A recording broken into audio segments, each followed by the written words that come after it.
Halo semuanya, Assalamualaikum warahmatullahi wabarakatuh. Perkenalkan, nama saya Ria Apriana Putri. Saya dari kelas 1C Pendidikan Ekonomi, Fakultas Tarbiyah dan Keguruan. Baik, di sini saya akan menjelaskan materi-materi saya untuk melengkapi tugas dari pengantar ilmu ekonomi Bapak Hendra Riovita MM. Hubungan pengangguran dengan kenaikan BBM bersubsidi. Apa sih yang dimaksud dengan pengangguran? Pengangguran ini dapat kita definisikan sebagai suatu keadaan di mana seseorang yang tergolong dalam kategori angkatan kerja, labor, tidak memiliki pekerjaan dan secara aktif dan sedang mencari pekerjaan. Orang yang penganggur dapat didefinisikan orang yang tidak bekerja dengan secara aktif mencari pekerjaan selama 4 minggu sebelumnya, sedangkan menunggu panggilan kembali untuk suatu pekerjaan setelah diberhentikan atau sedang menunggu melapor atas pekerjaan yang baru dalam waktu 4 minggu. Apa sih pengertian pengangguran? Pengangguran itu atau tunakarya adalah orang yang tidak bekerja sama sekali atau tidak bekerja selama seminggu dan orang yang sedang mencari pekerjaan. Secara umum, pengangguran terjadi karena jumlah lapangan pekerjaan lebih sedikit daripada jumlah angkatan kerja atau mencari kerja tersebut. Terdapat juga penyebab-penyebab dari pengangguran. Yang pertama, jumlah penawaran tenaga kerja tidak sebanding dengan permintaan tenaga kerja. Maksudnya gimana ini? Jumlah angkatan kerja atau penawaran tenaga kerja lebih banyak daripada jumlah lapangan pekerjaan yang mampu menyerapnya permintaan tenaga kerja.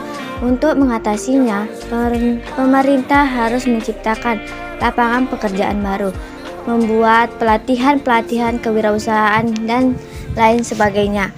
Yang kedua, menurunnya permintaan output total atau produksi nasional. Gimana dengan maksudnya ini?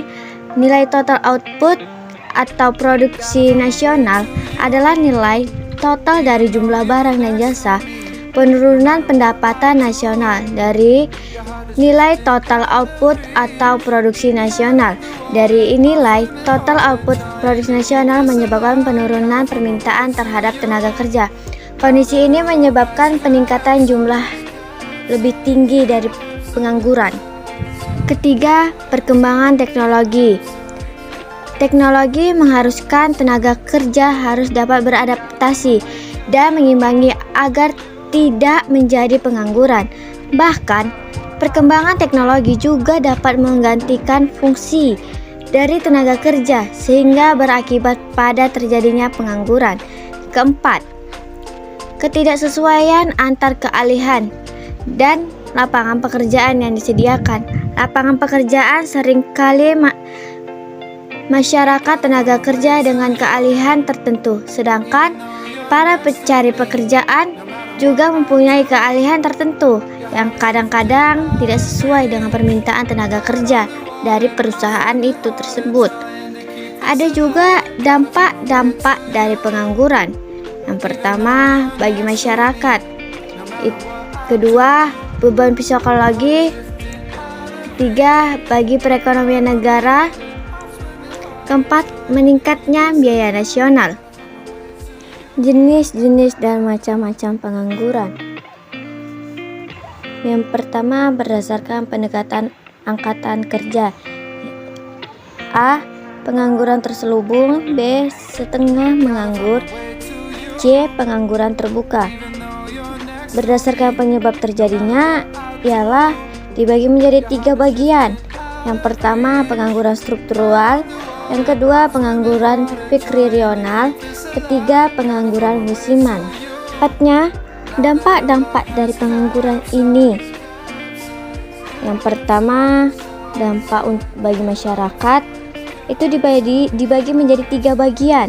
Yang pertama, menghilangkan keterampilan. Yang kedua, memberikan pengaruh terhadap beban psikolog. Yang ketiga, menimbulkan ketidakstabilan sosial politik. Dan ada juga dampak bagi perekonomian negara.